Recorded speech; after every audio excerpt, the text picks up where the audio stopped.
My dear viewers, very welcome to free schooling 24 hour. আজকে আমি বড় একটি বাক্য নিয়েছি। এই বাক্যটিকে আমরা খুব সহজেই অনুবাদ করব এবং অনুরূপ আপনাদের জন্য আরেকটি বাক্য রেখে দিয়েছি। আশা করি শেষ পর্যন্ত ভিডিওটি দেখে আপনি আপনার জন্য রাখা কাজ সম্পূর্ণ করে কমেন্টসে জানিয়ে দিবেন। প্রথমে আমরা এই বাক্যটিকে পড়ে নিতে পারি। 2041 সালের মধ্যে বাংলাদেশকে একটি উন্নত রাষ্ট্রে পরিণত করতে বিভিন্ন সংস্থা ও উন্নত দেশের সহায়তায় সমসাময়িক সরকার পরিকল্পনা গ্রহণ করেছে। ওকে, অর্থাৎ আমরা পেয়ে গেলাম আমাদের বাক্যটি। আমরা সাধারণত জানি কোনো বাক্য আমরা ইংরেজিতে লিখতে গেলে অথবা বাংলায় থেকে ইংরেজিতে অনুবাদ করতে গেলে সাধারণত সাবজেক্ট খুঁজি প্রথমে, এরপরে ভার্ব, এরপর অবজেক্ট, তারপরে বাকি অংশ। এভাবেই আমরা সাধারণত জেনে থাকি, আর এটাই হচ্ছে স্ট্রাকচার। আমরা সবাই সব ভিডিওতে সাধারণত কম বেশি জানি। তাহলে আমরা খুব সহজেই একেবারে নর্মালি আমরা সাবজেক্টটা খুঁজে পেয়ে গেলাম যে সমসাময়িক সরকার, অর্থাৎ দ্য কন্টেম্পোরারি গভর্নমেন্ট, রাইট। এরপরে পরিকল্পনা করেছে, অর্থাৎ সাথে আবার ভার্ব পেয়ে গিয়েছি, হ্যাজ প্ল্যান্ড, পরিকল্পনা করেছে। যেহেতু এটি প্রেজেন্ট পারফেক্ট টেন্স, এই জন্য আমরা অক্সিলারি ভার্ব হ্যাজ দিয়ে এরপরে প্ল্যান ভার্বের সাথে ভার্বের পাস্ট পার্টিসিপল ফর্ম বসিয়ে দিলাম। তার মানে আমরা পেয়ে গেলাম সাবজেক্ট এবং ভার্ব। কিন্তু এই বাক্যে আরও কিছু অংশ বাকি রয়ে গিয়েছে। তা হলো 2041 সালের মধ্যে এই একটি অংশ, আবারও বাংলাদেশকে একটি উন্নত রাষ্ট্রে পরিণত করতে এইখানে আরেকটি অংশ, এরপরে বিভিন্ন সংস্থা ও উন্নত দেশের সহায়তায় এখানে আরেকটি অংশ। এখন প্রশ্নটা হলো কোন অংশটাকে কখন আমরা বসাবো এবং কিভাবে। এইখানেই মূলত আমাদের খটকাটা লেগে যায়। এখানেই আমরা মূলত সেন্টেন্সটাকে বড় করতে পারি না, এখানে আমরা শেষ করে দেওয়ার চেষ্টা করি। সেন্টেন্সটাকে বড় করা এবং আরও আরো গ্রহণযোগ্যতা বাড়ানোর জন্য এই সেন্টেন্সটাকে কি করতে পারি, এই তিনটা অংশকেই আমরা লিখে দিব খুব সুন্দরভাবে। এখন প্রশ্নটা হচ্ছে এই তিনটা অংশ কিভাবে আপনি আলাদা করবেন, কিভাবে বুঝবেন যে এইটা আলাদা একটা অংশ। অর্থাৎ এই যে 2041 সালের মধ্যে এই একটা অংশ, বাংলাদেশকে উন্নত রাষ্ট্রে পরিণত করতে এই আরেকটি অংশ, আবারও বিভিন্ন সংস্থা উন্নত দেশের সহায়তায় এখানে আরেকটি অংশ। দেখুন, আমি মাস্টার ক্লাস ইংলিশ রাইটিংয়ের উপর একটি ক্লাস করেছি, সেখানে বলে দিয়েছি, সেখানে উল্লেখ করেছি যে কিভাবে আমরা চিহ্নিত করব অ্যাডভার্ব অফ টাইমস, কিভাবে চিহ্নিত করব অ্যাডভার্ব অফ ম্যানার্স, কিভাবে চিহ্নিত করব অ্যাডভার্ব অফ রিজনস। তাহলেই আমরা এই অংশগুলোকে, অর্থাৎ একটি বাক্যের ইংরেজি অথবা বাংলা বাক্যের কোন অংশকে কি বলা হয় চিহ্নিত করতে পারবো এবং খুব সহজেই আমরা লিখেও ফেলতে পারবো। যাই হোক, এখানে আমি আপাতত আপনাদের লিখে দিচ্ছি। আজকের মূল কাজ হচ্ছে আমরা এই যে অংশগুলো আছে এই অংশগুলোকে যেখানে খুশি সেখানে লিখে বাক্যটাকে বিভিন্নভাবে লিখতে পারবো। অর্থাৎ এই ব্যাপারটিকেই আমি সিম্পল সেন্টেন্সে 4 ভাবে লিখে দেখাবো আপনাদের, যাতে করে আপনারা সহজবোধ্যভাবে যে কোনো বাক্যকে আপনাদের সামনে লিখে উপস্থাপন করতে পারেন। ওকে, প্রথমে আমি এই অংশটিকে লিখে নিই। আমি প্রথমে যা করেছি তা হলো সাহায্য নিয়েছি এই যে বিভিন্ন সংস্থা ও উন্নত দেশের সহায়তা, এই অংশটিকে লিখে ফেলেছি এই ভার্বের পরে, যে with the help of different organisation and developed countries, অর্থাৎ বিভিন্ন দেশে বিভিন্ন সংস্থা এবং উন্নত দেশের সহায়তায়। ওকে, এরপর আমি লিখেছি যে বাংলাদেশকে একটি উন্নত রাষ্ট্রে পরিণত করতে, to make Bangladesh into a developed country, এই পর্যন্ত লিখেছি। এরপরে লিখেছি 2041 সালের মধ্যে, যে বাই 2041।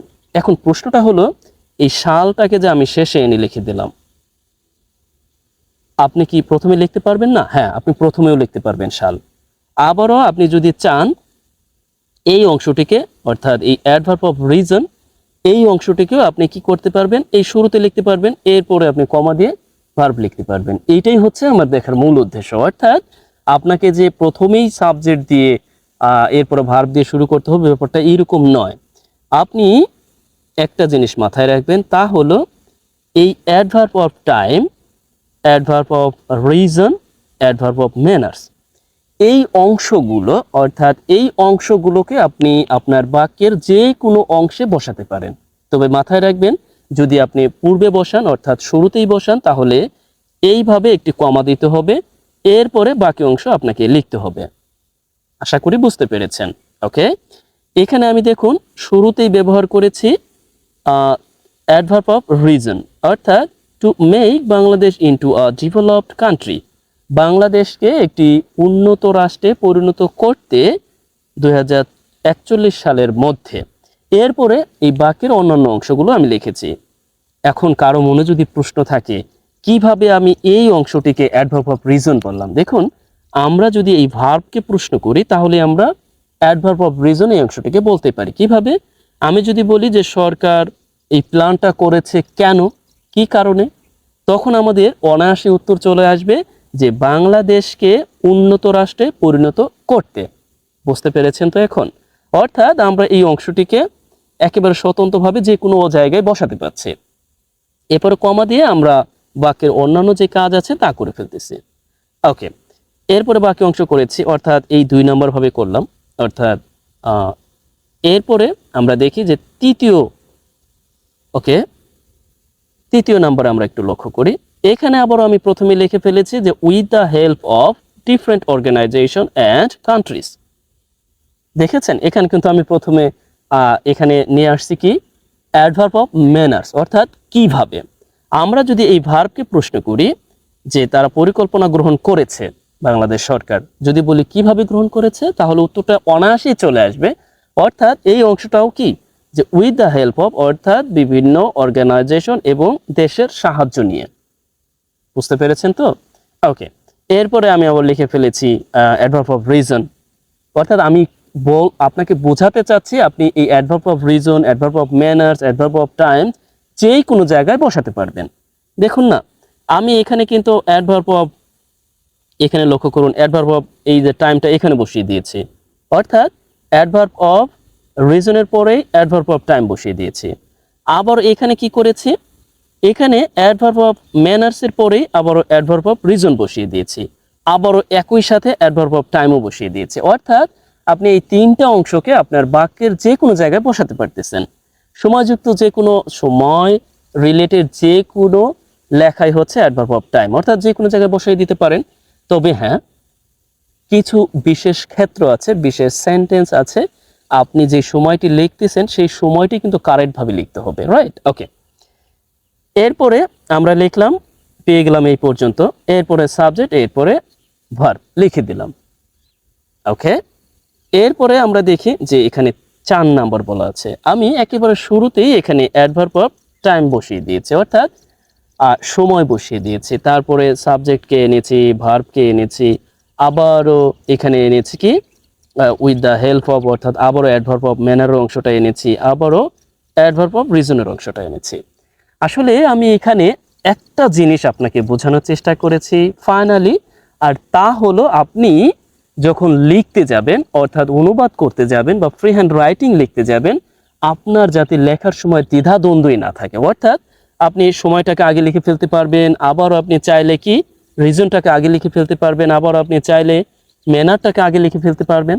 তবে হ্যাঁ, মাথায় রাখবেন এল ওয়াই যুক্ত যে অ্যাডভার্ব অফ ম্যানার আছে তা কিন্তু অক্সিলারি এবং মেইন ভার্বের মাঝে বসে, কিন্তু প্রিপোজিশন যুক্ত যে অ্যাডভার্ব অফ ম্যানার আছে সেই বিষয়টাকে আমাদের সবসময় মাথায় রাখতে হবে। আপনি চাইলেই যে কোনো জায়গায় বসাতে পারবেন।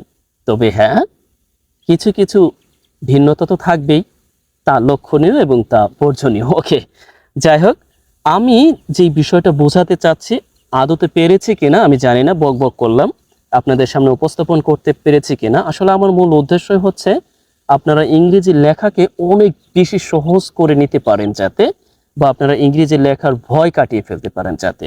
আমি কিন্তু এই বাক্যটি লেখার সময় আপনাদের বোঝাইনি যে কিভাবে প্রিপোজিশন ব্যবহার করবেন, কিভাবে আমি এই যে ইয়া ব্যবহার করলাম, অর্থাৎ এই যে with the help of different organisation and developed countries, এইগুলো আমি কিন্তু বোঝাইনি। আমি বুঝিয়েছি যে এই একটা বাক্যের আমরা অংশগুলোকে কিভাবে আলাদা করতে পারি। বাক্যের আরো কিছু ব্যাপার আছে, যেমন প্রিপোজিশন যুক্ত অংশ থাকে, এরপরে আমরা জানি যে পার্টিসিপল যুক্ত অংশ থাকে, এরপর আমরা জানি যে পাংচুয়েশন যুক্ত অংশ থাকে, এরপর আমরা আরো ব্যাপার থাকে যেমন অ্যাপোজিটিভ থাকে। এই ব্যাপারগুলো সম্পর্কে যদি আপনার একটা পূর্ণাঙ্গ ধারণা থাকে, অর্থাৎ যদি আপনি আত্মস্থ করতে পারেন বারংবার ক্লাস দেখে, আপনি বস হয়ে যাবেন লেখায়। তখন আপনাকে আসলে শুধু জানতে হবে ভোকাবুলারি, অর্থাৎ ভোকাবুলারি জানলেই আপনি এনাফ। তখন আপনাকে আসলে আর গ্রামারের কিছু ব্যাপার জানতে হবে, কিন্তু আপনাকে সাজাতে তখন ভাবতেই হবে না, আপনি জাস্ট লিখে ফেলবেন এবং একটা সময় আপনি অনায়াসে যে কোনো বাক্য কোনো রকম প্রেশার ছাড়াই লিখতে পারবেন। এটা আমি আপনাকে নিশ্চয়তা দিতে পারি। ওকে, আমি বলেছিলাম আপনাদের জন্য একটি কাজ থাকবে। ঠিক আপনাদের জন্য একটি কাজ রেখেছি একই রকম। আমি আশা করি এই কাজটি আপনারা সবাই যতটুক সম্ভব আপনার যথাসাধ্য চেষ্টা করবেন, হোক বা না হোক। আমরা একটা প্রবাদ বাক্য জানি যে ভুলের মাধ্যমেই শেখা যায়। আমি আপনার কাছ থেকে আশা করব যে এই বাক্যটিকে আপনি যতটুক পারেন, যেভাবে পারেন, যেমনে পারেন, ভিডিওটি শেষ পর্যন্ত আসলে অবশ্যই চেষ্টা করবেন এবং তা হবে আমার জন্য বিশাল পাওয়া। আর যদি ভিডিওটি সর্বত্র ভালো লাগে বা কন্টিনিউ করতে বলেন তাহলে কমেন্টসে জানাবেন, আর সর্বত্র ভালো লাগলে অবশ্যই শেয়ার করে দিবেন বা আপনি আপনার টাইমলাইনে লিখে দিতে পারেন। হোয়াটএভার, আমি ফ্র্যাঙ্কলি বলি, প্রত্যেকটা ইউটিউবার বা কন্টেন্ট ক্রিয়েটর তাদের মূল ইচ্ছা ও উদ্দেশ্য ঠিক আছে, পড়াশোনা বা ঠিক আছে আপনাকে সহায়তা করা, কিন্তু একই সাথে আরেকটি উদ্দেশ্য থাকে যা আমরা সহজেই বলতে চাই না, আর তা হলো মনিটাইজেশনের মাধ্যমে কিছু আর্ন করার উপায় ও ব্যবস্থা করা। আমি ফ্র্যাঙ্কলি শেয়ার করছি আপনাদের কাছে, যদি আপনি শেয়ার বা কমেন্টস বা বেশি বেশি ভিডিওগুলো দেখেন, এর মাধ্যমে আপনি উপকৃত হবেন, আমি আপনাকে সহায়তা করতে পারছি কোনো না কোনোভাবে। আবার একই সাথে আপনিও আমাকে, অর্থাৎ একদম ফ্রি পেয়ে যাচ্ছেন না, আপনিও আমাকে সহায়তা করছেন এইভাবে যে আপনি ভিডিও দেখার পরিবর্তে আমার যে ইউটিউব চ্যানেলের গ্রোথ বাড়ছে, একই সাথে হয়তো বা ইন ফিউচার আমি কোনো না কোনোভাবে উপকৃত হব। আশা করি আমার যে আর্জি বা অনুরোধ বুঝতে পেরেছেন। ওকে, আপনাদের জন্য একটি কাজ হচ্ছে 2041 সালের ওকে 41 সালে, আমি সালের লিখে ফেলেছি, এখানে হচ্ছে 41 সালে। ওকে, তাহলে 2041 সালে বাংলাদেশ একটি উন্নত রাষ্ট্র হওয়ার জন্য দেশি বিদেশি বিশ্লেষকদের সহায়তায় বিভিন্ন পদক্ষেপ হাতে নিয়েছে। ওকে, তাহলে আমরা কি করব? আমরা প্রথমেই সাবজেক্টটাকে খুঁজে পেলাম, এরপরে আমরা অ্যাডভার্ব অফ টাইমস খুঁজে পেলাম, রাইট, ম্যানার। এরপরে আমরা এখানে খুঁজে পেলাম যে একটি উন্নত রাষ্ট্র হওয়ার জন্য, এই অংশটিকে বলা হচ্ছে অ্যাডভার্ব অফ রিজন, অর্থাৎ কি কারণে, অর্থাৎ উন্নত রাষ্ট্র হওয়ার জন্য বা উন্নত রাষ্ট্র হতে। ওকে, এরপরে দেশি বিদেশি বিশ্লেষকদের সহায়তা, অর্থাৎ অ্যাডভার্ব অফ ম্যানার্স। তার মানে এই অংশটিকে অ্যাডভার্ব অফ ম্যানার্স। এবারে বিভিন্ন পদক্ষেপ হাতে নিয়েছে, এই অংশটা আপনি লিখতে পারবেন ফ্র্যাঙ্কলি, কোনো সমস্যা নেই। এখন কথা হলো আপনি কোন অংশটিকে কখন লিখবেন। এই বাক্যটিকে আপনি 4 ভাবে লিখতে পারবেন, শুধুমাত্র সিম্পল সেন্টেন্সের মধ্যে থেকেই। তাছাড়া আপনি কমপ্লেক্সে লিখতে পারবেন, কম্পাউন্ডে লিখতে পারবেন, পড়িবেন। যদি অন্য কোনোভাবে চান সেভাবেও পারবেন। আশা করি আমি যে এতক্ষণ কিছু আপনাদের বোঝাতে চেষ্টা করলাম, সেই সহায়তা নিয়ে বা সেই ধারণা নিয়ে আপনি আপনার জন্য রাখা কাজটি আমাকে করে দিবেন। অবশ্যই ভিডিওটি শেয়ার করা, কমেন্টস করা, সাথে আপনার অ্যাপ্রাইজাল ওয়ার্ড এবং লাভলি কমেন্টস করা থেকে বিরত থাকবেন না। আজ এ পর্যন্তই, ভালো থাকুন, বেস্ট উইশেস ফর ইউ।